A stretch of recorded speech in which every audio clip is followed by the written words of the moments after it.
Hi all, welcome back our channel farming with house. అందరూ ఎలా ఉన్నారు? బాగున్నారా? మేము సూపర్గా ఉన్నామండి. ముందుగా నా ఛానల్ చూసేవాళ్ళు సబ్స్క్రైబ్ చేసుకోండి, షేర్ చేయండి అండ్ లైక్ చేయండి. మేమైతే గత 2 సంవత్సరాల నుండి వెళ్ళి వెదజల్లే పద్ధతిలో వరి సాగు అయితే చేస్తున్నాము. నాకు దాంతో అయితే మంచిగా అనిపిస్తుంది. ఎందుకంటే లాస్ట్ ఇయర్ మేము సగం నాటు వేసినాం, సగం ఇలా అలికినాం మేము చేసే 8 ఎకరాల పొలంలో. కానీ నాకు అలికింది నాటేసింది 2 సమానంగా పంట అయితే చేతికి వచ్చింది. అందుకే ఇంకా నేను అనుకున్నాను, ఇంకా అలా ఇలా 2 రకాలుగా చేసినప్పుడు అలికింది నాటేసింది సేమ్ వచ్చినప్పుడు ఇంకా నాటేయడం ఎందుకు, నాటు వేస్తే ఇంకా ఎక్స్ట్రా ఖర్చు, అదేదో తగ్గించుకొని ఇలా అలుక్కుంటే బెటర్ అనేసి ఇలా చేస్తున్నాము.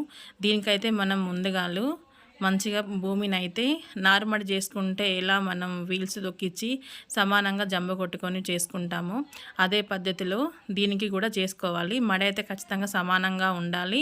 నీళ్ళు అయితే పెడితే పట్టాలి, తీసేస్తే పోవాలి. మెయిన్గా ఇది చూసుకోండి. అలికేటప్పుడు కూడా ఇలా నీళ్ళు ఉంచుకొని అలుక్కోవాలి. ఎకరాన 12 నుంచి 15 కిలోల వడ్లు మాత్రమే అలుక్కోండి. ఎక్కువైనా కరెక్ట్గా ఉండదు, తక్కువైనా కూడా పలచగా అయిపోతుంది.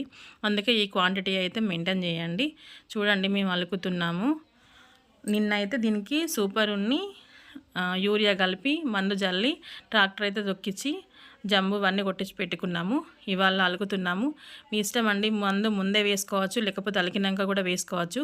కాకపోతే మేము ముందే వేస్తే కొంచెం గడ్డి మురుగుతుంది, పుట్టే గింజకు కూడా కరెక్ట్గా ఉంటుందని అయితే మందు అయితే ముందే జల్లుకున్నాము. చూడండి మా మళ్ళీ అయితే లేవల్గా ఉన్నాయి, గింజలు కనబడుతున్నాయా?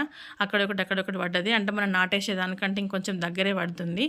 దీనికి మనం మెయిన్గా చూసుకోవాల్సింది వాటర్ ఒకటి, ఇంకొకటి గడ్డి మందు అయితే 22 రోజుల నుండి 25 రోజుల మధ్యలో ఖచ్చితంగా అయితే గడ్డి మందు అయితే కొట్టుకోవాలి.